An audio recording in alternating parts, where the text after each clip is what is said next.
जय श्री राम भक्तों। आज की कथा है लाला की चतुराई। बहुत समय पहले की बात है।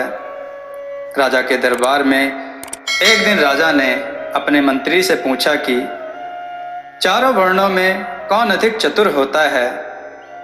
मंत्री ने कहा, राजन, लाला यानी वैश्य विशेष चतुर होते हैं। तब राजा ने कहा कि इस बात की परीक्षा ली जाएगी। संयोग से राजा एक दिन घूमते हुए किसी लाला के द्वार के सामने से जा रहे थे। घर में लालाइन लाला जी से कह रही थी, अब तो निर्वाह होने की कोई सूरत नजर नहीं आती। लाला जी ने कहा, प्रिय, धैर्य धरो, नौकरी लगते ही मैं रुपयों से घर भर दूंगा। राजा इस वार्तालाप को सुनकर बड़े आश्चर्य में आ गए और इस बात की परीक्षा के लिए दूसरे दिन उस लाला जी को दरबार में बुलाकर बोले, लाला जी, आप नौकरी करेंगे? लाला जी ने कहा, हाँ हाँ महाराज। राजा ने पूछा, कितने तनख्वाह लीजिएगा? लाला जी बोले, महाराज, मुझे तनख्वाह की उतनी चिंता नहीं है। आप मुझे कुछ भी ना दें, परंतु नौकर अवश्य रख लें।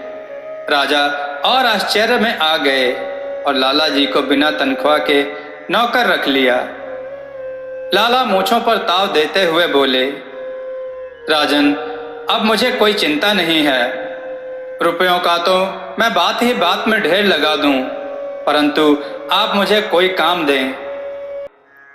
राजा ने उसको अस्तबल की निगरानी का हुक्म दिया।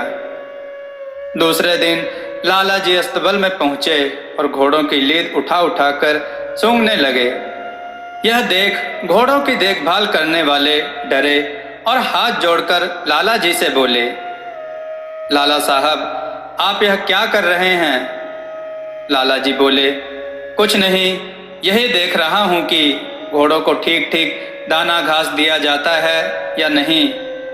आज राजा के यहाँ सूचना देनी है।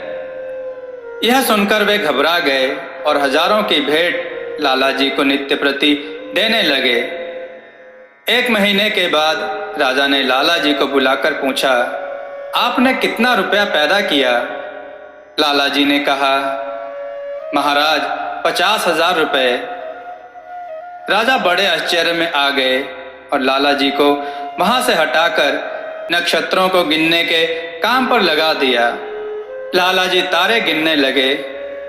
वे बड़े बड़े सेठों के पास जाकर कहते, तुम्हें अपनी कोठी गिरानी पड़ेगी, क्योंकि इससे मेरे काम में रुकावट पड़ती है।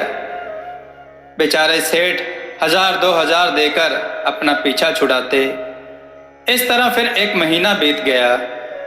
राजा ने फिर लाला जी से पूछा, इस महीने में आपने कितना कमाया?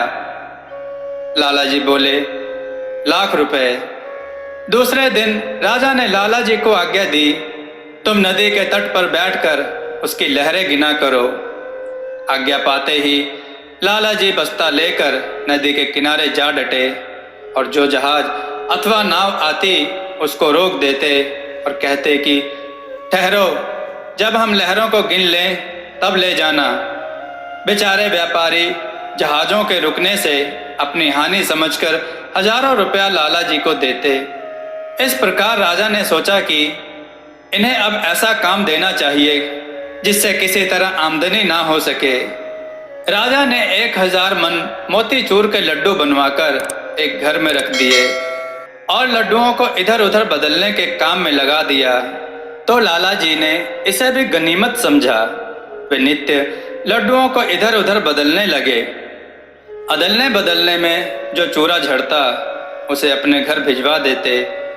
महीने के अंत में राजा ने लाला जी से पूछा, इस महीने में आपको कितनी आमदनी हुई? लाला जी बोले, महाराज, 200 रुपये। यह सुनकर राजा ने कहा, अब मैं आपको नौकर नहीं रख सकता।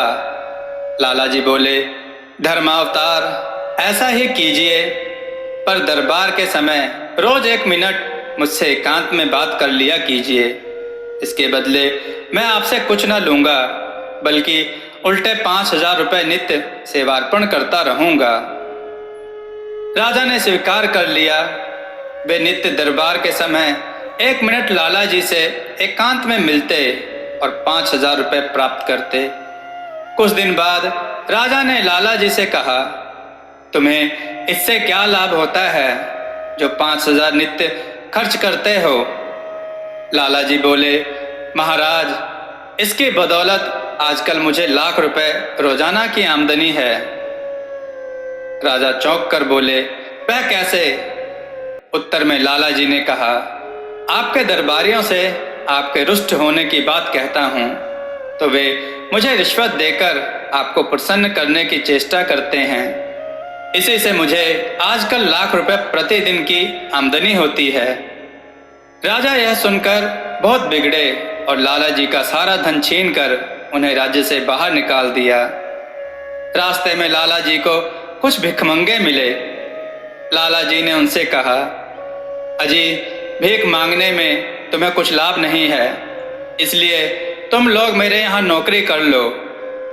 बेचारे भिखमंगे लाला जी की पट्टी में आ गए और 10 रुपये महीने पर नौकर हो गए। वे नित्य प्रति भीख मांगते और शाम को लाला जी के यहाँ जमा कर देते और महीने भर बाद 10 रुपये ले संतोष से जीवन बिताते। इधर लाला जी की आमदनी का हिसाब न रहा। जब यह समाचार राजा को मालूम हुआ तब वे बहुत प्रसन्न हुए और लाला जी की चतुराई की बड़ाई करने लगे। फिर उनको बुलाकर अपना मंत्री बना लिया। दोस्तों, आपको हमारी यह कथा कैसी लगी? अपने विचार और सुझाव कमेंट में ज़रूर दें। दोस्तों, हमारे एनिमेशन वीडियो को भी आप देखें और अपने सुझाव कमेंट में ज़रूर दें। जय श्री राम भक्तों।